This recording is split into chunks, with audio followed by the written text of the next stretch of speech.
At the Pentagon, they will read the names of 184 service members and civilians killed that day. And when that concludes, we'll hear from the President of the United States. A little later this hour, we're taking out to Shanksville, Pennsylvania. And again, we hope not to miss a single moment on this most solemn of days.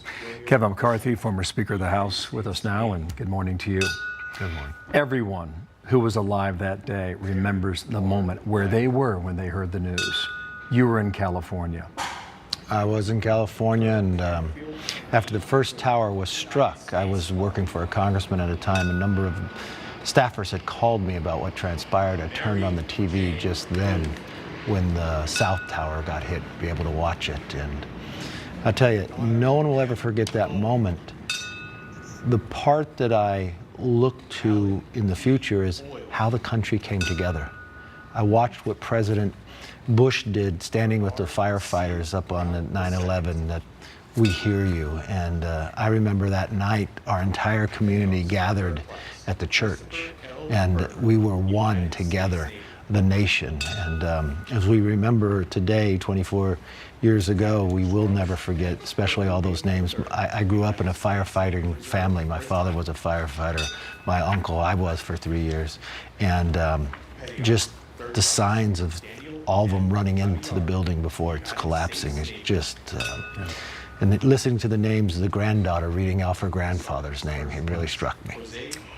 Right, because as I have said before, that the farther away we get from September 11th, the closer we get to September 10th. And the night before September 11th, the White House communications team working really late into the night on something that ends up being so trivial. Mm-hmm. And what I think about some of these younger people that are reading the names, and this really gets me every year, is that I don't know if that young woman that we started with ever even met her grandfather. No.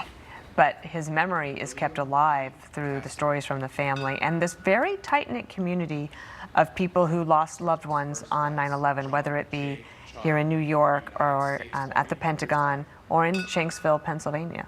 Mm-hmm.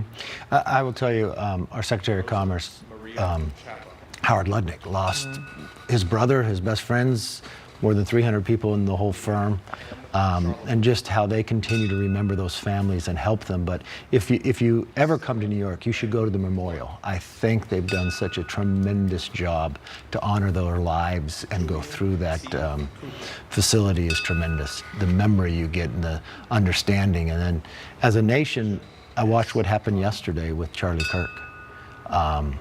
It's just one more of those moments where I hope the nation comes together. Earth-shattering, and you knew him well? Knew him very well. Known him for more than 10 years. Extraordinary person. I mean, when I met him when he was just starting out, and I loved what he was doing on college campuses. This is different.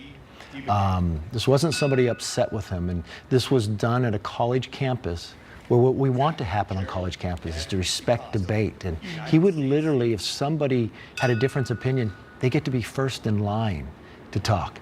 But somebody plotted, this was an assassination, to do it in a college campus. He's not an elected person either. I mean, if you look in American history, you gotta look back to the 60s to something like this transpiring.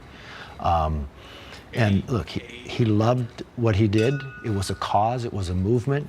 He loved being a husband, a father, and he loved his faith, and that's the way he lived. 7 a.m. in Salt Lake at the moment, and we expect a briefing any moment now. And a lot of this news has gone back and forth. It's boomeranged about whether they have a suspect or not, et cetera. Hopefully we'll get some headlines that'll move the story forward and move closer to answers. Kevin, thank you for your time. Thank you. Thank you for being here. On that topic,